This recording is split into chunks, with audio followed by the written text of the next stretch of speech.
Rendezvous number 9.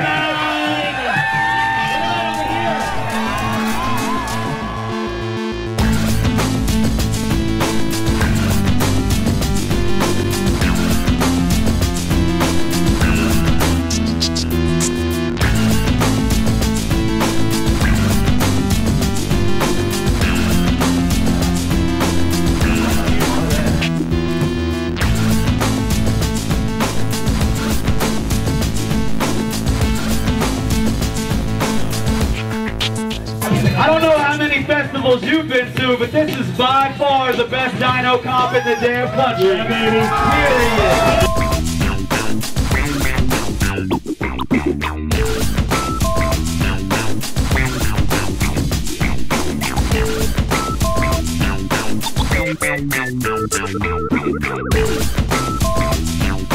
Period.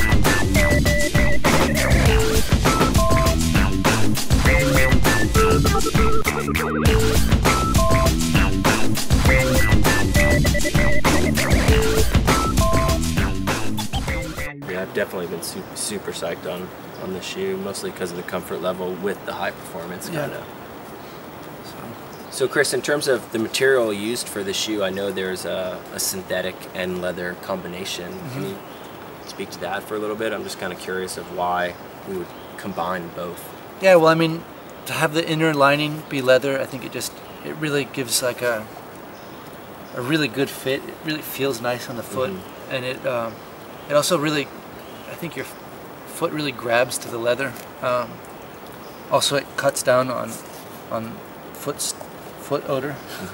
But yeah, I feel like just combining that with the synthetic upper, it just kind of the non-stretch, just the quality of the synthetic is really nice. But I really like the leather. It really feels good on my foot, and then giving the cotton lining in the heel area, it just ensures that your heel really stays in place, So Chris, yeah, as you look at the bottom of the outsole here, it looks quite unique, much different looking than any other Evolv shoes. So what's different about it?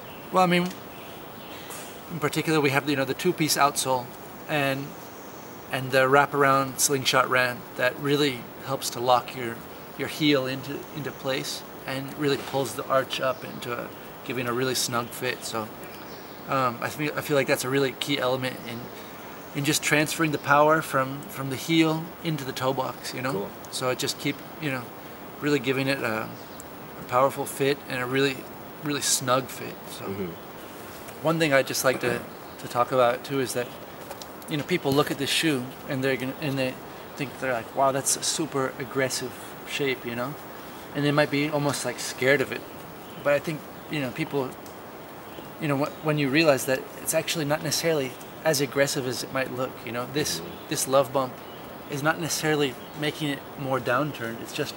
It's taking the dead space from underneath the toes. When you have your toes in that bent position, that crimp position, well, there's that dead space underneath, and basically the love bump is taking that dead space away, and giving you something to actually grab on. I know. In terms of climbing, I looked at it and I was like, oh, this shoe is going to be really good, mostly for steep climbing and stuff like that, really pulling with your toes. But and it is really good for that. But I was amazed at how well it climbed on more vertical terrain as well. Yeah. So Chris, I've been wearing these shoes kind of maybe a half size bigger than my normal shoe, where my toes are curled a little bit in the knuckle box and fits really well. But how would you recommend sizing the shoe? Like, how do you fit it? Yeah, well, I think normally we think that we need to cram our feet into like this tiny shoe to get a high performance fit, and I think with the shape of the knuckle box, it really gives that shape already, and you can size it half size up than bigger than what you would normally cram your foot into, and will still perform really well. So it is actually kind of great. I mean, I've been climbing for like 11 years. I'm sure you for 15 something or so. Yeah, like 18 years. Yeah.